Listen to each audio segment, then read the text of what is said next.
What is up guys? Albayanong batay nyo at syempre nagbabalik tayo para sa panibagong music video reaction at ngayon isa sa miyembro ng SB19 ang gagawin natin ng video reaction at yon ay walang iba kundi si Philip or Ken. So yon, dahil nga sinabi ko nung nakaraan na bibigyan natin ng kanya-kanyang video reaction yung kanya-kanya lang solo songs or music or solo album. So ngayon bibigyan natin ng pansin ang kanta ni Philip na Bulan. So sa pagkakaintindi ko ng bulan is sa Bicol term ang bulan is buwan. So I'm guessing Bisaya si Ken. So I think buwan din yung kanyang meaning sa kanila. So, yun. Syempre, bago ang lahat, huwag niyong kalimutan mag-subscribe sa Albayanong Bataenyo YouTube channel at syempre, Albayanong Bataenyo Facebook page. At kung ayaw niyo naman ng may post at commentary, katulad ng ginagawa ko, ilalagay ko ang link ng original video sa description. So, syempre, check nyo din yung official YouTube channel ni Ken. So, wag na nating patagalin pa. Umpisa na natin. So, yep. Let's go.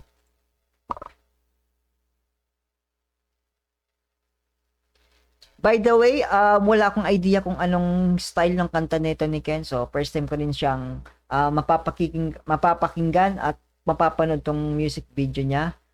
Thank you din sa mga nag-suggest na bigyan ko to ng reaction. So,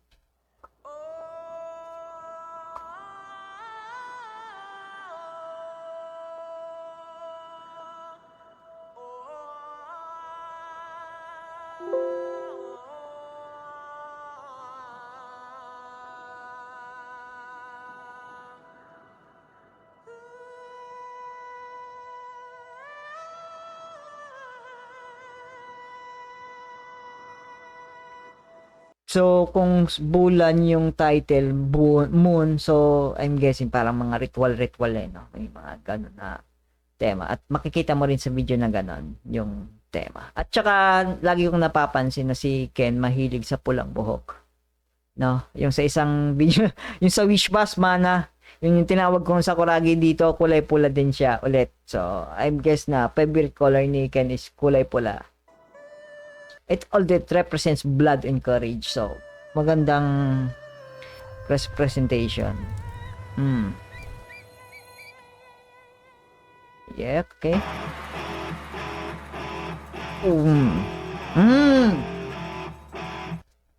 Okay. Man. Ganitong intro, alam ko na kung anong patutunguhan na itong kantan to. Distorted guitars, yes. Ito yung mga tipong, ito yung genre na kinamulatan ko. So, I guess, magkakasundo kami ni Ken. Paring Ken! Pare!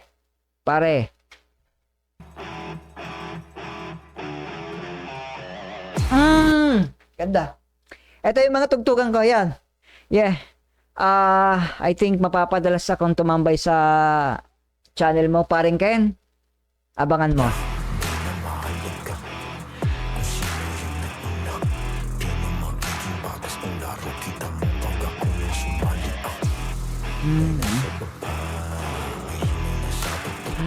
Yung lalim ng boses niya, no, bagay na bagay siya sa distorted guitars na nagko-complement siya sa bawat isa, no, yung deep voice plus yung distorted ng gitara. Damn.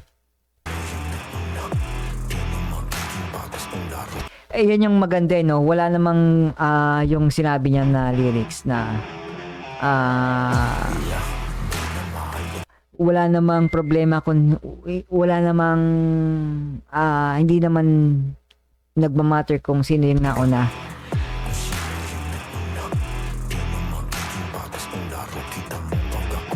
Yes, yung laro hindi na magiging patas kung pag siya ay sumali na. Ibig sabihin na parang sa ganitong larangan wala namang problema kung veterano kayo, kung matagal na kayo sa industriya, pero parang sinasabi dito ni Ken na andito na ako, kumbaga ako na yung sa palad ko na iikot yung laro na to. So ito yung angas na angas ng lyrics, yung mensahe, plus dagdagan mo pa yung angas ng background music. Man.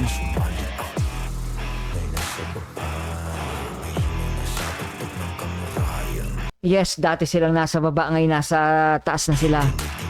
Tinitingala. No, yung lalim, men. Okay, so now ko lang na-gets na yung bulan is a god, moon god. Pero sa amin kasi yung bulan is yung mismong buwan. Hindi siya yung god. So, okay.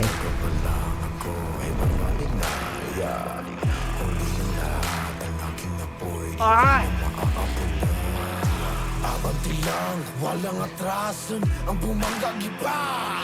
Kabisig man o hindi ang mundo, tuloy-tuloy lang ang takbo. Dang! Shit, mate, come on!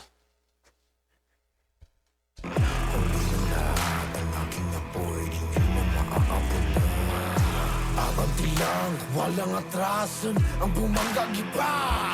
Kabisig man o hindi ang mundo, tuloy-tuloy lang ang takbo.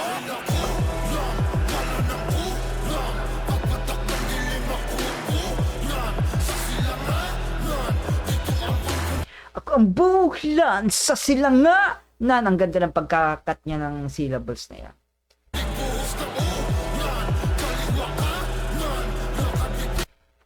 Uhlan, kaliwat kanan.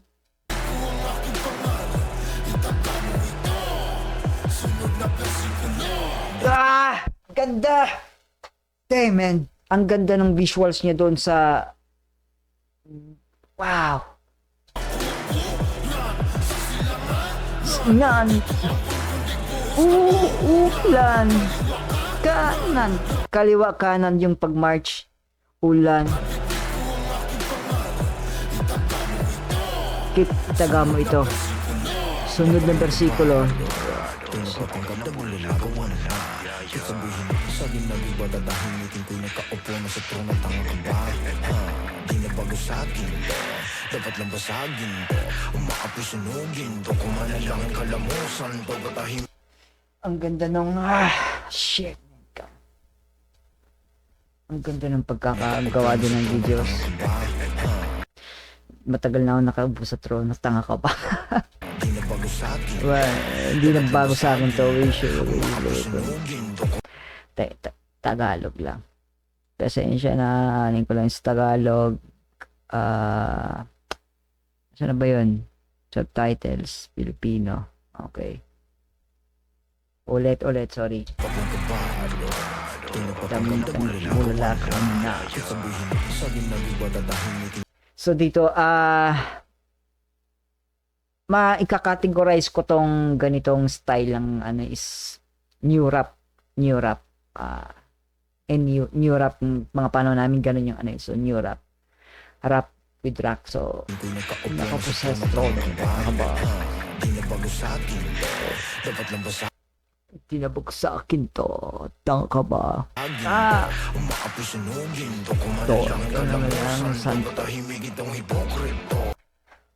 Damn! Yan yung mga tao na panay pala simba. Tapos, pagdating sa bahay, pagkatapos magchichismisan, pagchichismisan yung buhay ng ibang tao, men. Tapos, marami pa dyan na may pabersikulo pa sa mga profile nila. Tapos, pag sa ibang comment, bastos. Mga hipokrito. Di na bago sa'kin to, dapat lang basagin to, umaapoy sunugin to, You see, yan yung ito yung mga taong akala mo banal, pero sa totoong buhay yung alam mo na sa panahon natin ngayon, 'di ba? Akala mo kung sinong banal sa social media, pero sa totoong buhay masama ugali, 'di ba? So dapat na talagang patahimikin yung hipokrito, no? Dapat lang. No.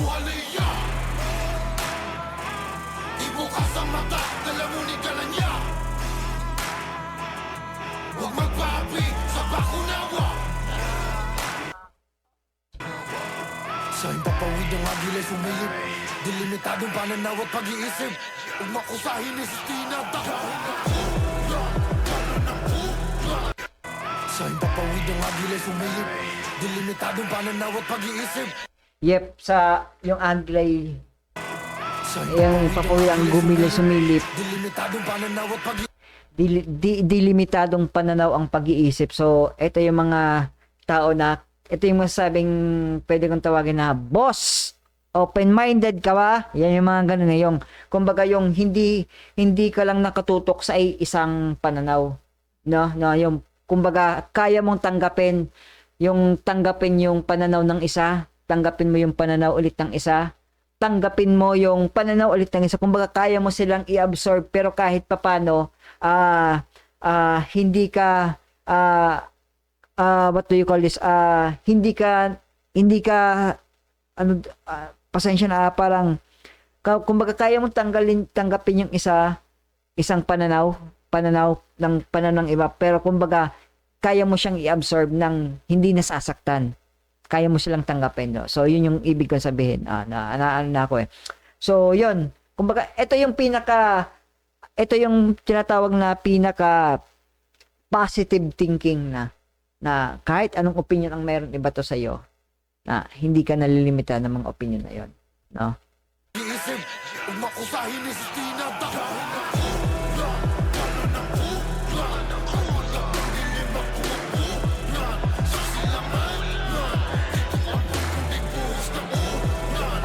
Hindi ito ambon, kundi buhos ng ulan. Ibig sabihin, hindi ganun, hindi minor, kundi, kumbaga, malakas ang impact.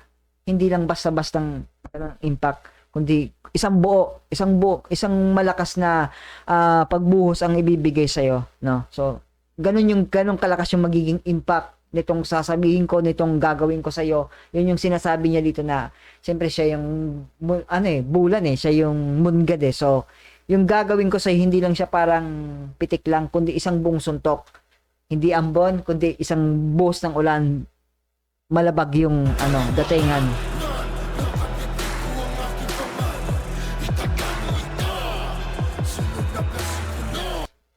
Ang ganda ng bell sound sa background.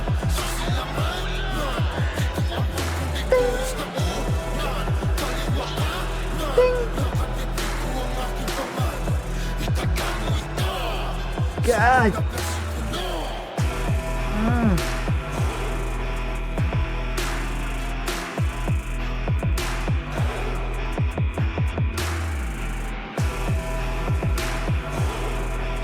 Ito yung mga nung nasa church pa ako noon. May mga grupo ng dancer na cramping, yung cramping gumaganon. Ganyang style ng sayaw, cramping. Yeah, mga ganyan. Nagkaganyan eh. Damn.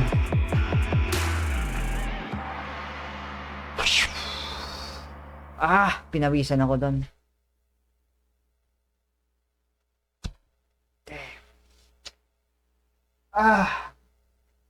Parang Ken, naabangan ko yung mga kanta mo.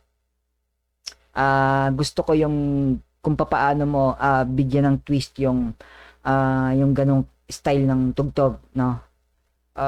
Nagko-complement yung boses sa background music niya, plus yung mga minor mix doon sa pinaka-background, ang ganda, maganda. Yung parang tunog church, parang bell. Yun yung gusto ko sa dark yung kasi syempre buwan. Plus yung color niya na red, yung masyadong mapusyaw na red, is like parang blood. Tapos yung pagka dark gray nung pinakabuong video, masyado siyang mas lalong na-emphasize or nagkakaroon ng natututukan talaga si Ken sa kanyang, dahil nga sa kulay ng kanyang buhok tsaka yung costume. So, magaling. Ang ganda ng concept ng music video, plus yung Bakunawa kanina, plus yung Agila, yung mga term ng mga beastly reference niya, maganda rin yon. So, yeah, what can I say, parang Ken? Kumpare na tayo. See you sa next video mo. Next song, abangan ko yan.